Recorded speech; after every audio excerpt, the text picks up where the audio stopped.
Hey friends, Michael Kostroff here. This week I want to talk about something that I call making a case for your character. Um, what I've seen a lot is when somebody's playing uh, an unpleasant character or somebody who is a racist, a sexist, somebody with what we would call the wrong perspective, let's say, or the wrong philosophy, that there is a little glimmer of the actor going, "Look, I know this person's a jerk." Or look at me playing an asshole, and I think that doesn't go the full way to the goal, which is again we are replicating human behavior, so we want to play convincingly the person with that perspective, uh, and so while analyzing the scene, we can go, okay, this guy's an asshole, or this guy's a racist, or this guy's a sexist, or this guy's just whatever. Uh, uh, in denial or whatever it is. I mean, it includes just people who are not self-aware. We can be aware as the actor, but at a certain point, we have to make a case for the character, meaning completely embrace their point of view while doing the scene. And I know that makes you go, ugh, I don't want to do that.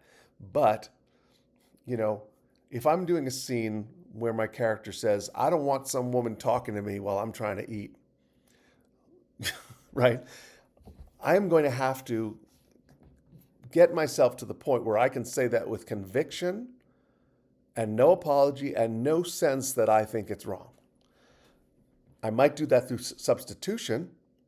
For me, it's always people talking in the theater. That will never, ever be okay with people talking during live theater. So if I substitute that in and say, I don't want some woman talking to me while I'm trying to eat, and I'm thinking, I don't want somebody talking while I'm trying to watch a play, I can say it with very, very strong conviction. Uh, or if I make the woman in question a horrible, horrible monster, or like the most annoying sound that I can think of, there are all kinds of techniques for getting there. But what you can't do is go, I know I'm playing a guy who's a jerk, and go, I don't want some woman talking to me, and make it and show your awareness that you know it's wrong. A Karen doesn't think she's a Karen. She thinks she's looking out for the neighborhood. No apologies there. And she's got you got to get to the point where you can say, yeah, no, I do want my neighborhood safe. And call me a racist if you have to. But I'm going to, you got to get to that point to effectively play that scene. Okay, I had to pause because there was a TV show that I wanted to reference and I forgot what it was, and now I remember. Bad Sisters. If you haven't watched Bad Sisters, you should because it's a great show. I believe it's an Irish series. Please watch Bad Sisters. Brilliant acting all around.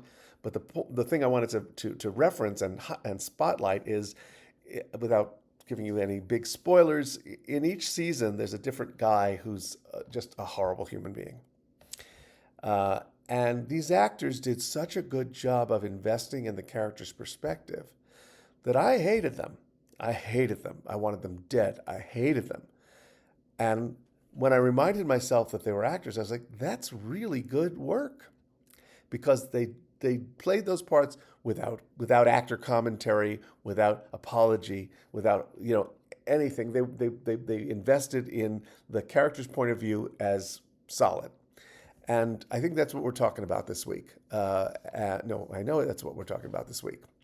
Making a case for your character. And you got to work that material until you can get to the point where you can say that horrible or out of touch thing with complete conviction. If it's a guy who hasn't come to terms with his sexuality, let's say he's gay, the cheap version is going, I'm not gay. Like with obviously there's some doubt. That guy probably would go, I'm not gay. I'm just not. You know, Depending on how in denial he is. So it's that.